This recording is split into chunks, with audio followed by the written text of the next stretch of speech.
Finally, the wedding day is here. A warm welcome to part 5 of Cousin Wedding series.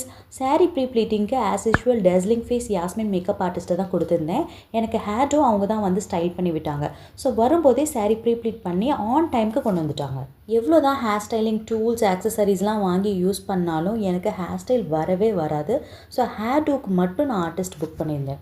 லென்ஸும் order பண்ணியிருந்தேன். Lens, saree pre-pleat and hair do இது மூணையும் பக்காவாக எனக்கு செஞ்சு கொடுத்தது Mrs Yasmin makeup artist. Brown kajal Mars பிராண்டில் வாங்கியிருந்தேன். Packing was really impressive.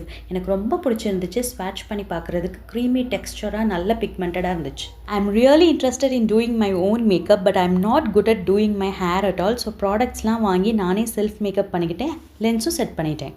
இந்த பிக் டேல எங்கள் கிராண்ட்பாவை ரொம்ப மிஸ் பண்ணோம். ஸோ மஹாலுக்கு போகிற ஆன் த வேல எங்கள் கிராண்ட்மாவையும் பார்த்துட்டு மஹால் போய் ரீச் ஆயாச்சு. அங்கே எல்லாரையும் மீட் பண்ணிவிட்டு ஃபோட்டோஸ்லாம் எடுத்தோம். டெக்கரேஷன் ரொம்ப அழகாக பண்ணியிருந்தாங்க. எந்த ஃபங்க்ஷன்லேயுமே என்னால் லன்ச் அண்ட் டின்னரை வந்து ஷூட் பண்ணவே முடியல. அல்ஹம்துலில்லாஹ் அந்த டே நல்லபடியாக முடிஞ்சுது. சேம் டே இன்னொரு மேரேஜ் இருந்துச்சு, எங்களால் அட்டன் பண்ண முடியல. ஸோ பிரைடை சென்ட் ஆஃப் பண்ணிவிட்டு வீட்டுக்கு போகிற வழியில் அவங்களையும் பார்த்துட்டு வீட்டுக்கு போய் ரீச் ஆயாச்சு. I hope you like this video. See you in the next interesting vlog. Until then, stay tuned. Bye-bye.